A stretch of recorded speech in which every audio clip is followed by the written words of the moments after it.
I selected a chocolate cake for Emily because she loves chocolate. You like chocolate, don't you, Mom? Jennifer asked. If you eat that, you'll die. Despite the warning, Jennifer swiftly switched my cake with Bob's, and I hesitantly took a bite. As we all indulged in our desserts, Bob proudly described how he had reserved the cake a month in advance and praised the delicious crushed nuts on top. Suddenly, he began to choke, his face turning bright red. Bob struggled to breathe, foamed at the mouth, shivered, and then collapsed to the floor. My name is Emily, and I'm 36 years old, working for a food inspection company. I live with my husband, 2 years my senior, and our 7-year-old daughter, Jennifer. I met Bob in a college club, and after dating, we got married. The following year, we welcomed our daughter, Jennifer. She was a late bloomer, starting to walk at the age of 2. Concerned about her delays, we sought medical advice, but all hospitals deemed it individual differences and recommended waiting. Bob, initially worried, grew frustrated with Jennifer's delays in walking and speaking, eventually ignoring her. My mother-in-law, Diane, disliked Jennifer, assuming she had a disability. Only my father-in-law showed affection, finding Jennifer unique and wonderful, making me happy. Bob's behavior worsened, leading to hormonal imbalances and menopause for me. I couldn't have more children. I remember sobbing into my pillow. Bob's harshness continued, with complaints about everything accompanied by loud displays of anger, making me jumpy and apologetic. However, Jennifer remained unaffected, watching his tantrums with a puzzled expression. Jennifer didn't speak much but quickly learned to read and was engrossed in books.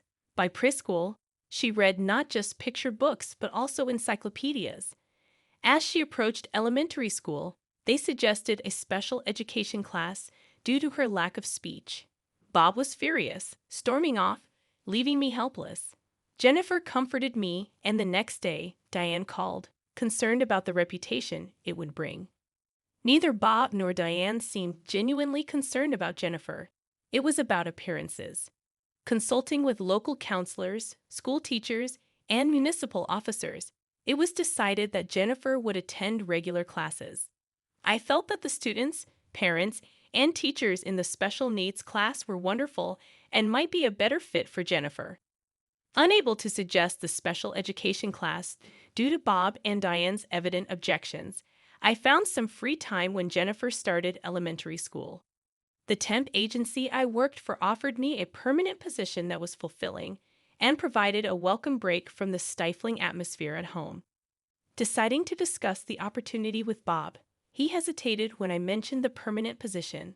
With crossed arms, he looked down at me and insisted that I continue taking care of the house as before, or even better. However, he also wanted some help from me. After banging the table, he declared that housework was my responsibility. In response, I suggested asking my mom for help, and after a brief pause, Bob reluctantly agreed. Shockingly, Diane, with whom I always had issues, started coming to our house every other day, as Bob gave her a spare key. During Diane's visits, she consistently made sarcastic remarks about the state of the house and criticized my cleaning habits. Despite my increased efforts to be meticulous with house chores, her complaints persisted for weeks. Eventually, unable to bear the bullying any longer, I told Diane that I could handle the house properly without her visits. Reluctantly, she agreed and stopped coming over. Just when I thought the situation had improved, Bob began spending more time at his parents' house, where he had always loved returning. This increased frequency raised concerns. Later, when Jennifer was in 2nd grade, my father-in-law, the only one who had been kind to Jennifer, suddenly passed away. At the funeral, I noticed Bob and Diane occasionally glancing at each other and laughing. Their apparent lack of sadness struck me as odd, given that I never perceived a close relationship between Diane and my father-in-law. Seeing the main mourner laughing at a funeral felt out of place. With Jennifer losing her only ally after her grandfather's death, I felt a growing sense of unease. Juggling housework, childcare, and a full-time job had taken its toll, and I fell sick with a fever. While Bob continued spending time at his family home, I called him asking for help with dinner. To my dismay, he flatly refused, citing concerns about catching a cold from me. Bob stated that he would stay at his parents' place for a bit, and he hung up without further discussion. His absence extended to a whole week. As I began to recover and work became busier, news of my potential promotion to section manager brought excitement. However, the joy was tempered by the realization of the additional responsibilities it would entail, especially considering my duties at home. When I spoke to Bob about it, he insisted that I maintain my role in household duties. Moreover, he condescendingly questioned my ability to handle a position like section manager, pointing out that it was the same rank as his. The next day, Diane visited our house, relaying Bob's complaints about the messy state of the house. She promptly began inspecting every aspect, critiquing the way windows were wiped, laundry was folded, and even pointing out water stains in the bathroom. I was forced to redo all of these tasks. During Diane's visits, Jennifer, with a serious expression, started engaging in conversation with her. She asked about the 4 main elements of happiness and inquired if Diane knew about happiness hormones. Jennifer's unexpected questions left Diane puzzled, and she struggled to respond. Jennifer, showcasing her knowledge, listed oxytocin, serotonin, dopamine, and endorphins as the neurotransmitters responsible for happiness. Diane, baffled, glanced at me with a concerned expression. Despite Jennifer's detailed explanations about the connection between neurotransmitters, diseases, and sleep-inducing substances, Diane left the house exhausted. Thankfully, I was spared from Diane's nagging that day. On my birthday, Bob returned from a business trip and surprised me with a birthday cake. It was the first time he had ever bought something for me since our marriage. Although he regularly gifted Diane souvenirs and designer items, he had never bought anything for Jennifer or me. I was stunned, trying to comprehend what had gotten into Bob this time. Seeing me in shock, Bob held up the cake box and said, "Thanks for everything. I love you. I'm gonna put this in the fridge. Let's eat it later." Bob's overly sweet tone sent shivers down my spine. Jennifer, seemingly displeased with something, took a bottle of mineral water from the fridge, gave the cake a quick glance, and went to her room. With Jennifer staying in her room, Bob and I proceeded to eat dinner. Throughout the meal, Bob showered me with cringe-worthy compliments, expressing apologies for leaving the housework to me, and pledging to help more in the future. Despite finding his words uncomfortable, I nodded along to avoid upsetting him. After dinner, as I began cleaning up, Bob took out the cake box from the fridge. I was about to set plates and get a knife when Bob gestured for me to sit, saying, "Don't worry about it. I'll take care of it." Bob served the cake and brought it to the table, and honestly, I found his actions a bit creepy. Bob declared, "I got chocolate cake, Emily's favorite. You like chocolate, don't you?" Uncomfortable with the prospect of being alone with him any longer, I decided to fetch Jennifer. "I'll go call Jennifer. Just wait here," I said and hurried to her room. Jennifer was on my old computer, seemingly searching for something. "Mom, you shouldn't eat that cake." "Why?" "What do you mean?" "Just trust me right now," Jennifer urged, looking at me with a desperation I had never seen before. Deciding to trust her, Jennifer took my hand, and we returned to the dining room. "Shall we dig in?" Bob suggested. Jennifer, with a serious tone, replied, "Hey, we don't have any forks. Usually, I'd head to the kitchen right away." Jennifer was gripping my clothes tightly, preventing me from moving.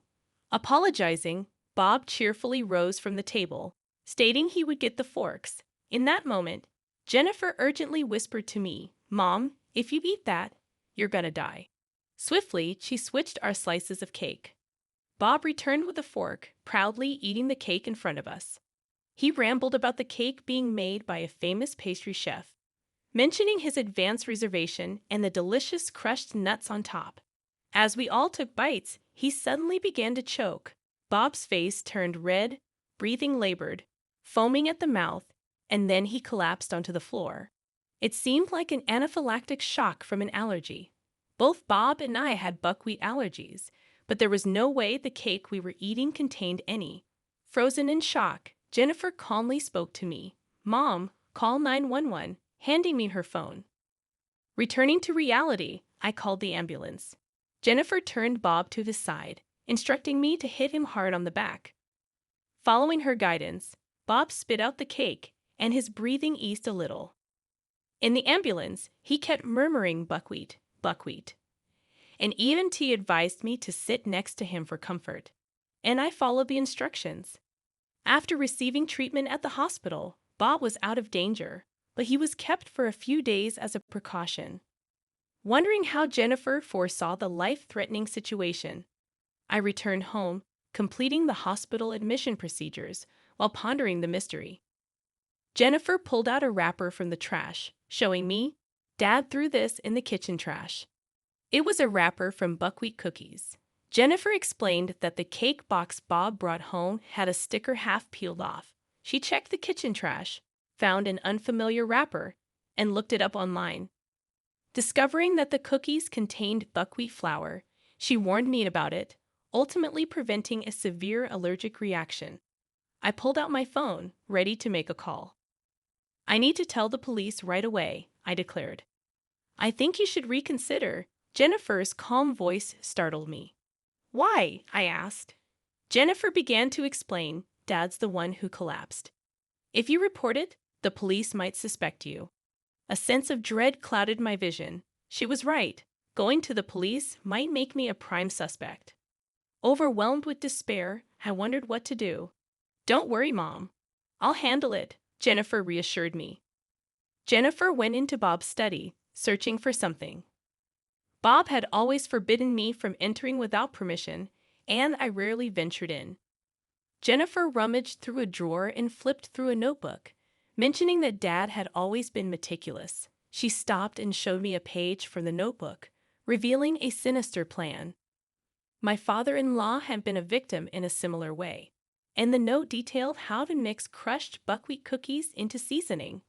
Shockingly, Diane was involved in this sinister plan, and at the bottom of the page, it read, "Next, Emily's birthday." I clenched the notebook tightly in my hands. "It's okay, that's why," Jennifer said, her voice strained as she tried to comfort me. In that moment, I realized I was shaking more from anger than fear.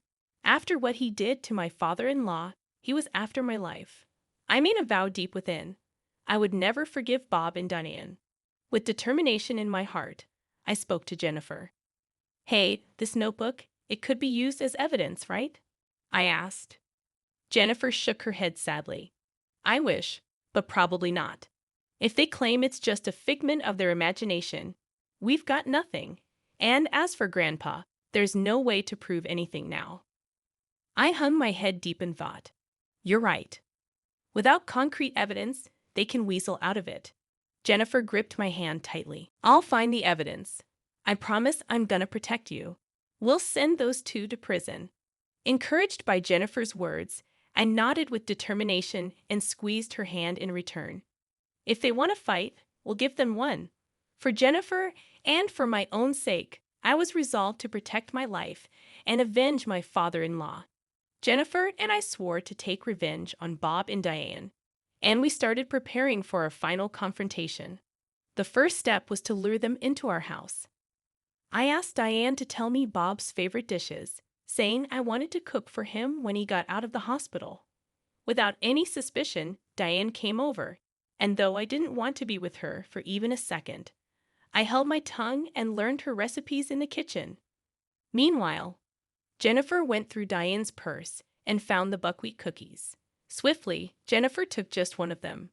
The next day, I brought the buckwheat cookie to work and requested a composition test. Working in a food inspecting company unexpectedly came in handy at a time like this. A few days later, Bob was discharged from the hospital.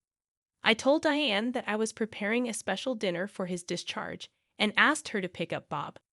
While waiting for Bob to come home, Jennifer and I prepared a table filled with Bob's favorite dishes. By the time the dinner preparations were finished, Bob and Diane had returned home. Jennifer went to the front door to greet them, holding Bob's bags and guiding them to the dining table. "Mom and I made today's dishes, taught by Grandma. Bob, pleased, took his seat and began eating. Diane, too, seemed to enjoy her meal. After a while, puzzled expressions formed on their faces. "Hey, Mom, look at that," Bob whispered to Diane, gesturing subtly. "Oh my God," Diane exclaimed, staring at something on the table, her eyes widening in shock. So startled, she even dropped the fried chicken she was holding with her fork, seemingly not noticing. Bob and Diane stopped eating. Trying to lighten the mood, I asked Bob, "Is the seasoning all right?" "I guess I can't make it quite like your mother did." Both their heads were down, and they responded, "No, it's not that. It's delicious." Beaming a big smile at them, I added, "This seasoning isn't just tasty. It seems to be quite invigorating, too. My father-in-law had told me about it." While Bob and Diane shivered as if cold, I continued to smile, unfazed. I instructed Jennifer to sprinkle some of the seasoning on their food, but Bob vehemently interrupted, demanding Jennifer to stop. Confused, he questioned why they were so spooked. "I just wanted you and your mother to live a long life," I replied with a broad grin. Diane, covering her ears and screaming, pleaded with me to stop. I sarcastically mentioned how they wanted me to be healthy too, which led them to sprinkle butt stuff on the cake, resulting in Bob ending up in the hospital. I handed a set of documents to the shocked duo, explaining that our company's inspector had checked the contents of the cake and the buckwheat cookies, revealing matching ingredients. Confronted with the evidence, Bob and Diane exchanged glances, feigning innocence. "What are you talking about? I have no idea about any of that," they insisted. Diane claimed the cookies were a gift from a friend, but I calmly placed a copy of Bob's notebook on the table. "Then what's this note about ordering cookies online?" I asked. The notebook detailed the manufacturer, product name, shipping date, price, and more. Bob and Diane's faces turned from red to blue. "It also says here that in small amounts, it wouldn't be detected if induced to vomit." I stared intently at Diane. "This is related to my father-in-law's cause of death, isn't it?" Bob, looking defeated, began to speak. "Dad was in our way. Maybe he didn't like that Mom and I were close. He was always butting in and being a nuisance. He constantly lectured Bob and me, saying things like our relationship isn't normal. I couldn't stand it. We mixed those buckwheat cookies into the seasoning and made him eat it. It was merely concerned for an unusually close mother-son relationship that had troubled my father-in-law. Yet Bob and Diane seemed to have taken it personally. Their justifications were incredibly selfish. I couldn't help but pity my father-in-law, who lost his life trying to foster a better family environment. Bob and Diane admitted to using the same method on me, explaining that I had the same buckwheat allergy as them, and that I was in their way. The realization that they committed a crime hit me hard.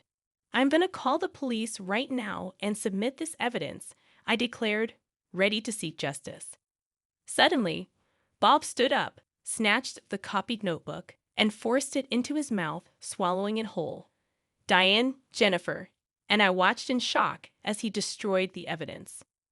"There you go, no more evidence. The police will just think it's some crazy story from Emily, my wife," Bob said with a smug expression. "Dad, that's a copy. The real one is somewhere else," Jennifer calmly stated, revealing her strategic move. She placed a voice recorder on the table, exposing their entire conversation. Jennifer had secretly recorded their admission from the beginning, hidden under the table. "It's over," Bob muttered, collapsing weakly into his chair. Diane, unable to contain her anger, slammed the table, expressing her frustration. "You guys really thought this plan would work, huh?" Jennifer remarked with a hint of disbelief. I pulled out my smartphone, ready to call the police. "Admit your wrongdoing and make amends. It's the least you can do to honor my father-in-law," I asserted. As I began to dial, Bob and Diane suddenly tried to apologize desperately. "Please don't call the cops. We're really sorry. Forgive us." They kept pleading for mercy. Jennifer explained how their plan went wrong, pointing out Bob's mama's boy tendencies and the evident mistakes they made. We decided to spare them further humiliation with Jennifer promising not to get involved with people like them anymore. Later, when the police came to arrest Bob and Diane, they cried and screamed, making the process difficult. The evidence, including the copied notes, voice recording, and purchase history of buckwheat cookies, led to their conviction.